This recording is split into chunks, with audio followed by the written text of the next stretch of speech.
सुविधा तो बिल्कुल भी नहीं है। किट तो बहुत दूर की बात है, मास्क नहीं है, सैनिटाइजर नहीं है, वो हैंड वॉश नहीं है, कुछ नहीं है, कुछ भी सुविधा नहीं है। एक महीने के अंदर तैयारी तक नहीं हुई है। लॉकडाउन 1 महीना हो गया, 2 महीने से जनवरी में पहला केस आया था हिंदुस्तान के अंदर। आप ये देखिए कि इतने जनवरी से लेकर के आज अप्रैल एंड आ गया है, अस्पतालों में तैयारी नहीं है।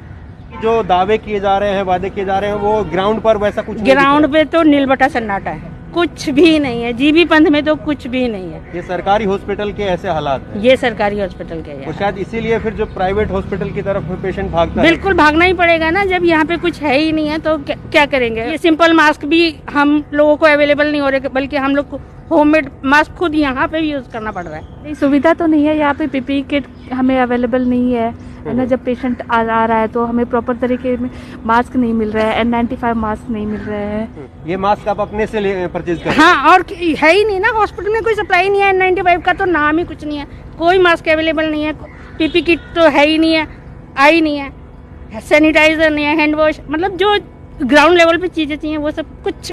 जीबी पंत हॉस्पिटल की ही कल एक वीडियो वायरल हुई थी और उस वीडियो में यहाँ के जो नर्सेज हैं, डॉक्टर्स हैं, उन्होंने ये इल्जाम लगाया था, ये आरोप लगाया था कि यहाँ पर प्रॉपर व्यवस्था नहीं की जा रही है। जो प्रॉपर पीपी किट मिलनी चाहिए, जो ग्लव्स मास्क मिलने चाहिए, वो नहीं मिल पा रहे हैं। तो ऐसे में हम यहाँ पर जीबी पंत हॉस्पिटल में आज आए हैं और बात करेंगे कि ग्राउंड रियलिटी क्या है और क्या कितना जो है कोविड के और नॉन कोविड के जो पेशेंट्स हैं उनके बीच में कितना डिस्टेंस बढ़ता जा रहा है, कितनी प्रिकॉशन जो है वो ली जा रही है। क्या नाम है सर आपका? मेरा नाम LD रामचंदानी। अच्छा, तो कल जो वीडियो वायरल हुई है उसमें आप नजर आ रहे हैं, जिसमें आप नारे लगवा रहे हैं कि आप लोगों के पास में किट नहीं है, जरूरी जो होने चाहिए ग्लव्स मास्क वगैरह होना चाहिए वो नहीं है। आप ही है वीडियो में? हाँ, वीडियो में हमारे सारे नर्सिंग स्टाफ था उसमें। जहाँ कल प्रॉब्लम हुई थी, 2 दिन से प्रॉब्लम एक चल रही थी। हमारा शुरू से ही क्योंकि मैं दिल्ली नर्सेस फेडरेशन से भी सेक्रेटरी हूँ, मैं शुरू से एक ही बात को लेकर चल रहा हूँ कि कोविड से ज़्यादा नॉन कोविड हॉस्पिटल्स जो हैं उनमें ज़्यादा रिस्पेक्ट है। उन चीज़ को उसी गाइडलाइन, गवर्नमेंट ऑफ इंडिया की गाइडलाइन को फॉलो ना करने की वजह से दिल्ली के अंदर इन्फेक्शन बढ़ता जा रहा है।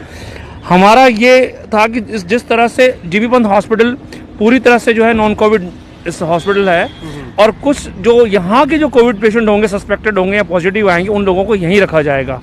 ऐसे के अंदर जो दिल्ली में और अस्पतालों में जो हालात हुए हैं वो यहाँ पे ऐसे हालात हम ना होने दें, हमारे स्टाफ इन्फेक्टेड ना हो, उसके लिए हमने सावधानी बरतने के लिए ये कदम उठाया था कल। उसके अंदर हमें ये समस्या आ रही थी, पीपी किट पहले थी नहीं, मास्क पहले थे नहीं। अब जो 2-3 दिन से डिस्ट्रीब्यूशन हुआ है तो उसका डिस्ट्रीब्यूशन में बड़ी प्रॉब्लम है, प्रॉपर उसकी डिस्ट्रीब्यूशन में दिक्कत आ रही है। अचानक से कहीं जरूरत पड़ती है, सस्पेक्टेड पेशेंट आता है या पॉजिटिव पेशेंट आता है, तभी पीपी किट द्वारा दी जाती है, अदरवाइज पीपी किट को स्टोर करके रखा हुआ है। मुझे तो ये कहना है इसके अंदर कि हमारे नॉन कोविड हॉस्पिटल के अंदर हर पेशेंट को सस्पेक्टेड मान के चलेंगे, तभी हम अपने और पेशेंट को मतलब कोविड पेशेंट के अंदर स्टाफ तो मेडिकल सेफ होगा ही होगा, उसके अलावा पेशेंट भी सेफ होंगे उसके अंदर। अगर हम किसी ऐसे पेशेंट को एडमिट कर लेते हैं जो कि कॉमन वार्ड में चला जाता है बिना प्रॉपर स्क्रीनिंग, बिना टेस्ट के, तो वहाँ का स्टाफ तो इन्फेक्टेड होगा ही होगा, उसके साथ साथ के अंदर जो और पेशेंट है, रिलेटिव हैं, वो भी इन्फेक्टेड हो जाएंगे। तो ये संख्या एकदम से आज दिल्ली के अंदर जो मीडिया का आंकड़ा आ रहा है, 200 से ज़्यादा लोग इन्फेक्टेड हैं, मेडिकल एम्प्लॉइज, नर्सेज वगैरह सारे हैं। तो ये 200 का भी आंकड़ा जो है ऑलमोस्ट 0.5% मानता हूँ मैं इसको। अभी इस टाइम पे दिल्ली में जल्दी हेल्थ एम्प्लॉइज से 0.5% भी हो गया है, तो 0.5% से बनने में, आगे बढ़ने में कितना टाइम लगेगा? अब देखने कितनी स्पीड से बढ़ रही है, 3 दिन के अंदर पेशेंट डबल हो रहे थे। आरोप आपका ये है कि किट नहीं दी जा रही है? नहीं, मेरा बड़ा आरोप, सारे बड़े आरोप है मेरे। किट का इशू अब सेकेंडरी हो गया है। अब सबसे बड़ा इशू है टेस्टिंग का। उसके बाद में सबसे बड़ा इशू है कि यहाँ पे साफ सफाई का, सैनिटाइजेशन का। कॉमन प्रीमिसेस के अंदर जैसे चलना है, लिफ्ट्स का है, अभी स्टाफ की और पेशेंट की लिफ्ट एक ही चल रही है। अब हमारा हल्ला मचाने के बाद में उस पर काम शुरू हुआ, जैसा भी मैंने आपको दिखाया भी था। तो ये सारी चीजें जो पहले हो जानी चाहिए थी, इसके अंदर एसोसिएशन को, एम्प्लॉइज को नहीं बोलना पड़ जाए। प्रशासनिक अधिकारी क्या कर रहे थे इतने दिन? 1 महीने के अंदर तैयारी तक नहीं हुई है। लॉकडाउन 1 महीना हो गया, 2 महीने से जनवरी में पहला केस आया था हिंदुस्तान के अंदर। आप ये देखिए कि इतने जनवरी से लेकर के आज अप्रैल एंड आ गया है, अस्पतालों में तैयारी नहीं है। दिल्ली के हर अस्पताल से शिकायतें आती है, कहीं से पीपी किट की आ रही है, कहीं से मास्क की आ रही है, कहीं से सैनिटाइजेशन की आ रही है, कहीं पर टेस्टिंग की आ रही है, कहीं पर रहने की आ रही है, कहीं पे खाने की आ रही है। ये हो क्या रहा है? कहीं डिस्क्रिमिनेशन हो रहा है। मतलब इतना देश की राजधानी के अंदर ये हाल है, तो आप सोचिए भारतवर्ष के अंदर क्या होगा। तो मेरा ये कहना है सरकार को मेडिकल स्टाफ जितना इन्फेक्टेड हो चुका है, चाहे वो नर्सेस हो, डॉक्टर्स हो, चाहे वो सफाई कर्मचारी हो, वो अब आगे ज़्यादा इन्फेक्टेड ना हो। अगर हमें इस कोरोना की लड़ाई को लड़ना है और इसको जीतना है तो मेडिकल स्टाफ को, सभी मेडिकल स्टाफ को इन्फेक्टेड होने से बचाने के लिए प्रशासन अधिकारी को अपने कमरे से बाहर निकलना पड़ेगा। कमरे में बैठ के आदेश जारी करने से ये काम नहीं होगा। अभी आपने जब हम बातचीत कर रहे थे तो आपने कहा कि सीएम केयर में और पीएम केयर में हमारा जो सैलरी से पैसा है वो डिडक्ट हो रहा है, लेकिन उतनी सुविधाएं हम लोगों को नहीं मिल रही है।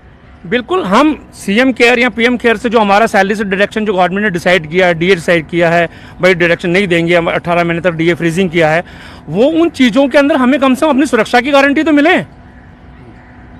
हम डोनेशन भी दे रहे हैं, सेवा भी दे रहे हैं, पैसा भी दे रहे हैं, उसके बाद में हमें हमारी सुरक्षा की गारंटी नहीं है। ये तो सरकार को मतलब दोहरी मार झेल रहा है स्वास्थ्य कर्मचारी। कितना आप लोगों के लिए जो है यहाँ पर सुविधाएं दी जा रही हैं, कि किट की बात हो या सुविधा तो बिल्कुल भी नहीं है। किट तो बहुत दूर की बात है, मास्क नहीं है, सैनिटाइजर नहीं है, वो हैंड वॉश नहीं है, कुछ नहीं है, कुछ भी सुविधा नहीं है। अगर पेशेंट पॉजिटिव को हम डील कर लेते हैं तो हमारे टेस्ट के लिए भी कोई सुविधा नहीं है, कोई सुविधा नहीं है। पेशेंट तो अपने रिस्क पे आप ये सब काम कर रहे हैं? 100%, क्योंकि कोई सुविधा गवर्नमेंट की तरफ से जीबी पंथ में तो 1% भी सुविधा नहीं है। जो मतलब बजट था वो भी शायद क्या किया क्या नहीं, बिल्कुल कुछ नहीं आ रहा जीबी पंथ में। तो यानी कि जो दावे किए जा रहे हैं, वादे किए जा रहे हैं, वो ग्राउंड पर वैसा कुछ नहीं दिख ग्राउंड रहा? पे तो नीलबटा सन्नाटा है, कुछ भी नहीं है। जीबी पंथ में तो कुछ भी नहीं है। ये सरकारी हॉस्पिटल के ऐसे हालात हैं। ये सरकारी हॉस्पिटल के तो यहाँ शायद इसीलिए फिर जो प्राइवेट हॉस्पिटल की तरफ पेशेंट भागता है। बिल्कुल भागना ही पड़ेगा ना, जब यहाँ पे कुछ है ही नहीं है तो क्या करेंगे। फिर उल्टा एक पेशेंट आएगा, नहीं भी होगा तो क्योंकि हमें इन्फेक्शन अगर हो गया तो हम तो उल्टा पेशेंट को ही देने वाले हैं ना, फिर हमसे पेशेंट को ही मिलेगा।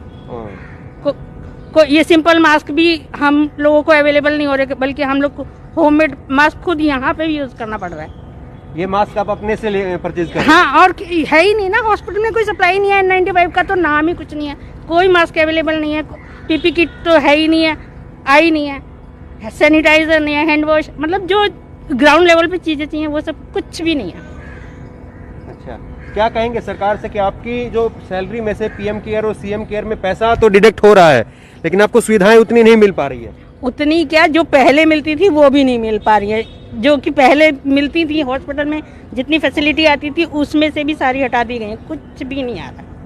कितनी आप लोगों को यहाँ पर जो है समस्याएं आ रही है और क्या समस्याएं आ रही है? समस्याएं तो हमारे लिए बहुत आ रही हैं। यहाँ का पीपी किट है लेकिन क्वांटिटी बहुत कम है, जितनी होना चाहिए उतनी है नहीं। जैसे हमारे यहाँ पेशेंट कोई इन्फेक्टेड आता है तो उसके लिए फिर लिमिटेड हमारे पास पीपी किट होती है। हमारे पास कंजप्शन ज़्यादा है और पीपी किट कम है, तो हमें पीपी किट N95 मास्क, जैसे मेरे वार्ड में इतने सारे स्टाफ हैं लेकिन हमें N95 मास्क बहुत कम मिलते हैं। नॉर्मल मास्क पहन के आना पड़ता हाँ, नॉर्मल मास्क पहन के आना पड़ता है। देखो मैं आई हूँ ड्यूटी पर, मैंने भी नॉर्मल मास्क पहन के रखा हुआ है, तो हमारे लिए बहुत प्रॉब्लम है। जैसे इन्फेक्टेड पेशेंट कोई आ गया और इन्फेक्टेड पेशेंट करने के लिए टेस्टिंग के लिए भी कोई वो नहीं है, सुविधा नहीं है। हमारी स्टाफ यहाँ भटकती रहती है, हम लोग भटकते रहते हैं, लेकिन हमारे लिए टेस्टिंग नहीं है। हम मेरे वार्ड में भी अभी कोई पेशेंट एक आया था और उसके लिए टेस्टिंग के लिए बोला गया, तो टेस्टिंग में भी बहुत प्रॉब्लम हुई है। हमारी किसी की कोई टेस्टिंग नहीं है। अगर इन्फेक्टेड पेशेंट आ रहा है जो भी है तो फिर उसके लिए टेस्टिंग तो हमें उसकी भी करवाओ, हमारी भी करवाओ, लेकिन बहुत प्रॉब्लम है। आपकी टेस्टिंग अभी तक हुई है? अभी तक किसी की नहीं हुई है हमारे पंथ हॉस्पिटल में। टेस्टिंग के लिए नहीं अप्लाई करना क्या है, कई लोगों ने किया है, उनका नहीं होगा तो हमारा कहाँ से हो जाएगा। कई स्टाफों को तो ट्राई भी कर रहे हैं लेकिन नहीं हुआ। अभी कोई एक मेल नर्स है, उसे प्रॉब्लम थी, उसका भी नहीं हो पाया, तो हमारा कहाँ से होगा। परिवार में भी इसको लेकर के चिंता होगी कि आप लोग जा रहे हैं? सबको ही है, बच्चों को चिंता होती है, हस्बैंड को होती है, बच्चे भी टेंशन में होते हैं जब आते हैं ड्यूटी पर, तो सही से जाना, सही से आना। और ये आप जा रहे हो कोई बात नहीं, लेकिन आप अच्छे से आना, है ना, और अपना मास्क क्या पहन के रखना, सब कुछ। बच्चे भी छोटे छोटे बच्चे हैं, वो भी हमें एडवाइस करते हैं। यानी कि 10 बार घर से फोन आता है, कोई टेंशन तो नहीं है, कुछ भी तो नहीं है, ऐसी परेशानी तो है ही। यानी लोगों की जान बचाना आप लोग डॉक्टर्स की जिम्मेदारी है और आपकी जान की परवाह नहीं है? हमारी जान की बिल्कुल परवाह नहीं है, हमें पेशेंट की चिंता है, हम पेशेंट के लिए हैं, हम पेशेंट की जान बचाएंगे, लेकिन हमें पीपी किट होना चाहिए, N95 मास्क होना चाहिए। एक मास्क 3-3 दिन तक पहनते हैं, जबकि वो मास्क 24 आवर्स से ज़्यादा नहीं पहनना चाहिए। हम 3-3, 4-4, 6-6 घंटे एक मास्क पहनते हैं, हमें नॉर्मल मास्क पहन के आना पड़ रहा है। कहाँ प्रॉब्लम्स आ रही है? मैं दिल्ली प्रदेश नेशनल पब्लिक हेल्थ अलायंस का प्रेसिडेंट हूँ और मैंने ये देखा है कि हॉस्पिटल्स के अंदर जो भी एक तो क्वारंटाइन करने की कोई व्यवस्था नहीं है जीबी पंत हॉस्पिटल के अंदर। जो भी टेक्नीशियन हमारा जो पैरामेडिकल या अदर्स हैं वो ड्यूटी करके घर पे जाते हैं, और यहाँ पर ये सही तरीके से किसी भी मरीज़ का जो जिस तरह के पेशेंट आते हैं उनमें से कौन सा कोरोना से ग्रस्त है कौन सा नहीं है, इसकी कोई स्क्रीनिंग नहीं है। ये सबसे पहली चीज़। तो कोई भी पेशेंट अगर एडमिट किया जाता है विदाउट स्क्रीनिंग यहाँ पर एडमिट नहीं होना चाहिए। अभी परसों की 26 तारीख की बात है, एक पेशेंट का एक्सरे हुआ और वो पेशेंट कोविड से ग्रस्त था। अगले दिन उसकी रिपोर्ट आई कि वो उसको कोरोना था, और वहाँ पर वो वार्ड के सभी मरीजों के साथ में रह रहा है, और उन लोगों की अभी तक मुझे लगता है कोई व्यवस्था नहीं की है कि उनको अलग से रखा जाए। वो फैमिली के साथ जाते हैं, उससे क्या होगा कि फैमिली भी पूरी की पूरी उसमें इन्वॉल्व हो जाएगी, उनको भी कोरोना होने के चांस है। हमारे टेक्नीशियन हैं ये बीच में आए भी थे, उनकी वाइफ को भी कई प्रॉब्लम आई इस बीच में, लेकिन उनका भी अभी टेस्ट नहीं हो पाया। कारण क्या है कि टेस्ट होगा तो उसको क्वारंटाइन कर देंगे यहाँ पे। पहली चीज़ तो टेस्ट के लिए घूमता रहेगा तो वो सारे में जहाँ जहाँ घूमेगा वहाँ सारे इन्फेक्टेड होंगे। और ये जो पीपी किट वगैरह हैं ये भी प्रॉपर तरीके से हो सकता है पूरे हॉस्पिटल में। आप देखो आपका BJRM है, अम्बेडकर है, इसमें पूरे के पूरे हॉस्पिटल बंद हो गए हैं। हिंदूराव हॉस्पिटल है, इधर कलावती हॉस्पिटल है, पूरे के पूरे हॉस्पिटलों के मैक्सिमम स्टाफ को ये हो गया है। कितना जो है आप लोगों के लिए सुविधा है, क्योंकि गवर्नमेंट ये कह रही है कि पूरी तरह से डॉक्टर्स के लिए भी और मरीजों के लिए भी पूरा तैयार है गवर्नमेंट। नहीं, सुविधा तो नहीं है यहाँ पे। पीपी किट हमें अवेलेबल नहीं है ना। जब पेशेंट आ रहा है तो हमें प्रॉपर तरीके में मास्क नहीं मिल रहा है, N95 मास्क नहीं मिल रहे हैं, है ना। तो इस तरह की बहुत सारी समस्याएं हैं हमारे हॉस्पिटल में। अच्छा, कल यहाँ से एक वीडियो भी वायरल हुई है, अब उसके बाद में आपको वो वायरल होने के बाद में भी कोई सकारात्मक जो है कदम देखने को नहीं मिल रहा है गवर्नमेंट की तरफ से? नहीं, अभी तक तो नहीं मिल रहा है सकारात्मक कदम कोई सा भी। तो आप क्या डिमांड कर रहे हैं कि किट आपको दिया जाए, 95 मास्क? हाँ, ये अगर हमें कोविड का पेशेंट को अगर हम केयर करेंगे तो हमें प्रॉपर उसका जो भी पीपी किट है, मास्क, तो ये हमें प्रॉपर तरीके से मिलना चाहिए, अवेलेबल होना चाहिए। सरकार भले ही कितने ही वादे करे, दावे करे, लेकिन जो ग्राउंड रियलिटी है वो आपको बताती है कि जो जमीनी स्तर पर हालात है वो कैसे हैं। और डॉक्टर्स जो हैं वो ऐसे में अपनी जान पर जोखिम लेते हुए और अपने से जो है वो कोरोना से संक्रमित पेशेंट्स का इलाज कर रहे हैं। तो ऐसे में डॉक्टर्स का सीधा सीधा आरोप है कि अगर हम कोरोना से पॉजिटिव किसी पेशेंट का इलाज करेंगे, उसको देखेंगे, और हमारे पास में ऐसे में ना प्रॉपर N95 मास्क होगा ना किट होगी, तो ऐसे में हम भी संक्रमित हो जाएंगे, और हमारे संक्रमित होने से न जाने फिर कितने आगे लोग जो हैं वो संक्रमित होंगे। तो बड़ा सवाल यही है कि सरकार एक तरफ जो है वो सरकारी कर्मचारियों का TADA जो है वो काट रही है, लेकिन सरकारी जो डॉक्टर्स को स्पेशली जो सुविधाएं मिलनी चाहिए थी, N95 मास्क मिलना चाहिए था, किट मिलनी चाहिए थी, ताकि कोविड को रोक सके, कोरोना वायरस को रोक सके, लेकिन जमीनी स्तर पर वो चीजें नहीं मिल रही है। और बड़ी बात यह है कि इन लोगों ने कल अपनी वीडियो बनाई है, इन डॉक्टर्स ने, लेकिन वो वीडियो वायरल होने के बाद में भी सरकार को लग रहा है कि इस प्रकार से कोई चिंता ही नहीं है कि डॉक्टर्स जो है वो क्या मांग कर रहे हैं, और उनकी जो मांगे